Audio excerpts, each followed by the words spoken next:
Good morning, YouTubers. T-Square with T-Square Talk. Hope everybody's having a great Wednesday. It is hump day, middle of the week. Got a great video planned out for you guys. It was kind of based off of a comment that I received yesterday. I've been focusing on comments to kind of generate ideas for videos, and I really think this is an important topic, even though it came from a comment that I don't know if the comment was meant to be a little bit of a joke. I kind of did smirk a little bit when I said something in my YouTube video, but there's a reason for that, and we're going to get into that. It's basically what silver means.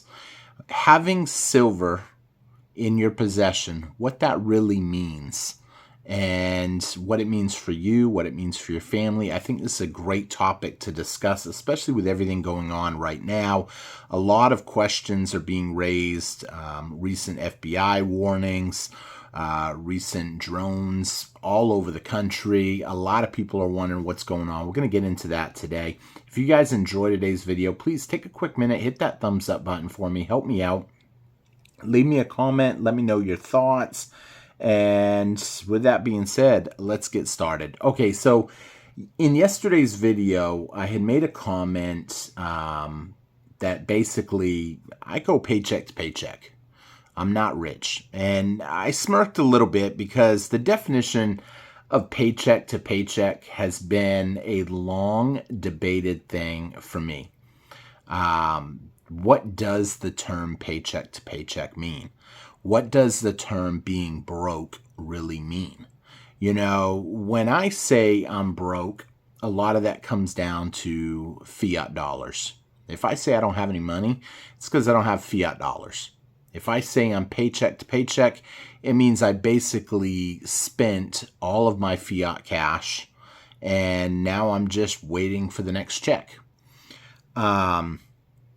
But that definition does not mean the same thing for everybody. And I say that because having precious metals, I feel that I am secure. I may not have dollars in my pocket, but I am 100% sure that having some precious metals in my possession is going to make it to where I never go hungry.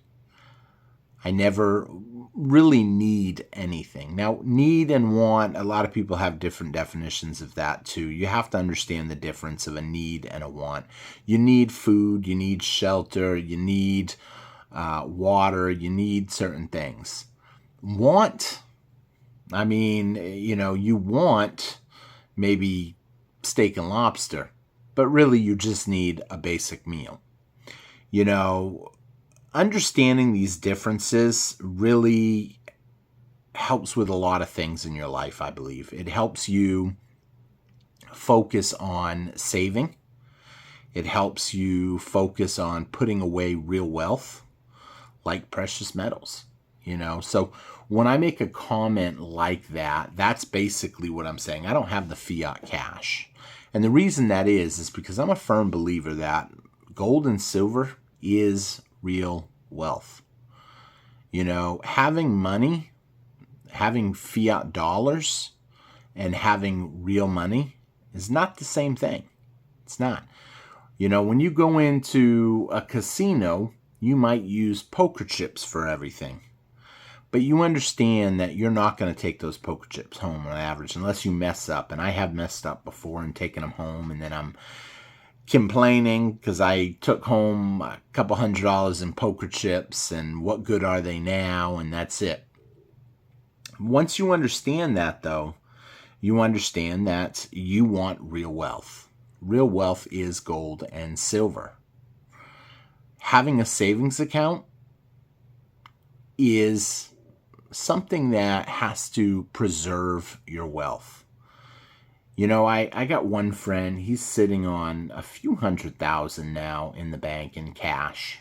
Just sitting in the bank.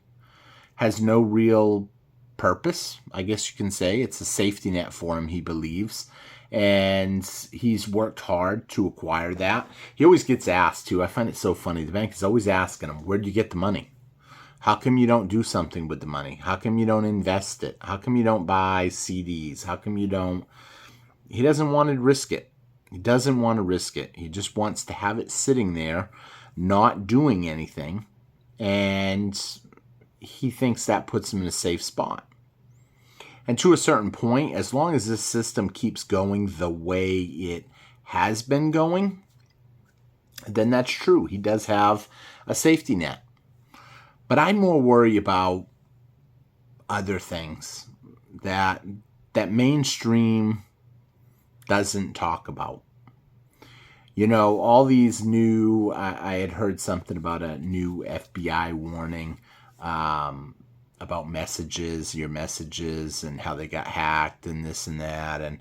And here I am thinking, you know, if they can hack them, what else can they hack? They can hack anything nowadays. People that do that for a living know what they're doing. They understand it. And you have to be aware that the system could essentially collapse overnight. Does it mean the end of the world? Does it mean you're physically not going to survive? I actually had this debate the other day with a friend of mine about if someone wanted to inflict the most damage by taking down the power grid, would you want to take it down in the winter or in the summer? And it was funny because when I asked Google said, oh, in the summer because people can pass away from heat exhaustion. I was like, and in the winter you could pass away from hypothermia. I said, is there a better or a worse time? My theory, the country as a whole, and you guys can comment it below. Would you think if someone wanted to inflict the most damage, when do you most rely on power? In the winter or in the summer? My opinion is the winter. Without power in the winter, you are a sitting duck. Without power in the summer, you know, you can go outside, you can still start a fire, you can backyard fire it, barbecue it, this and that. It's not as fun in the winter, in my opinion. In fact, it's a lot harder. It's harder to survive. But I think it's important, mostly, that people understand that gold and silver is money. And if something bad happened to the grid, to whatever, you can physically trade that for money. You know, a lot of channels that I listen to, prepping channels, they always say the same thing. You should have cash on hand. And to a certain point, yeah, I think some cash on hand is a good thing.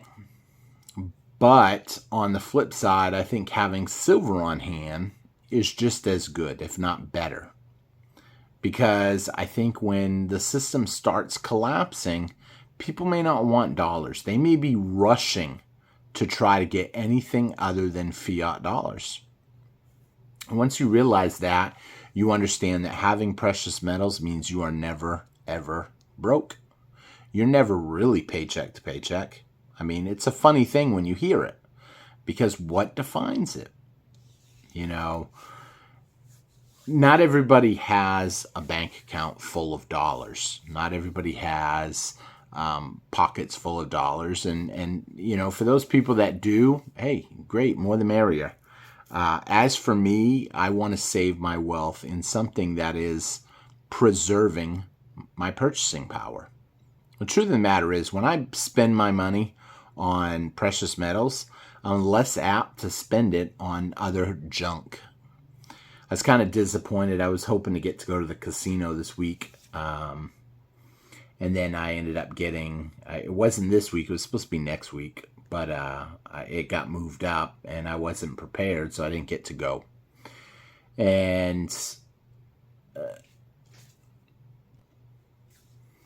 one of the reasons that I really didn't get to go is because, like I said, I spend a lot of my money instantly on things like precious metals or investments, things that I will need. And then the things that I want, like precious metals. You know, it's a mix. That's one of them items. It's a want and a need. You know, some people would be like, you don't need precious metals, you just want them. Well, it's real money. It is real money. Having, you know, food, water, shelter, those are things that you need. But on the flip side, having precious metals, if things were to break down, that I believe will be something that you will need. It won't be your number one need, but it will be a need. And I think, like I said, I can't stress it enough. Having some precious metals, you don't need to have thousands of ounces. Have some. I get asked in a comment today, it was one of them comments that just, everybody likes to kick their answer in. Someone said, hey, what's your favorite silver coin? And then each person put in their thoughts. And a lot of people said Franklin's, a lot of people said Franklin halves, Mercury dimes. And my idea is the Mercury dime is probably the number one. Mercury dime's number one because it's tangible, it's barterable, it's fractional. People recognize it as silver. It has a little bit of a collector's aspect to it.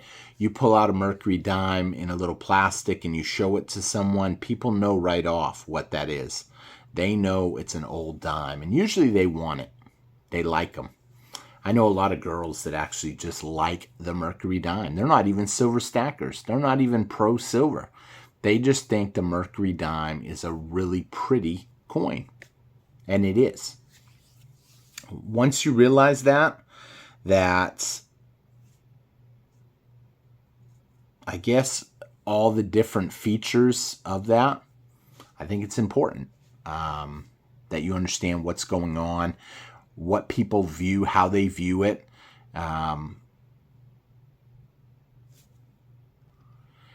I guess a lot of people just don't take the time to really understand how other people view silver and coins. A lot of people think that silver, you're one of them tinfoil hat people, or you're preparing for the end of the world. But then they see some really cool coin like a Mercury dime or something, and they just love it. And that gives it may not give it more silver value, but it definitely gives it more value. It gives it more options depending on outcomes. So I always say you want whatever's going to give you the most options for your silver.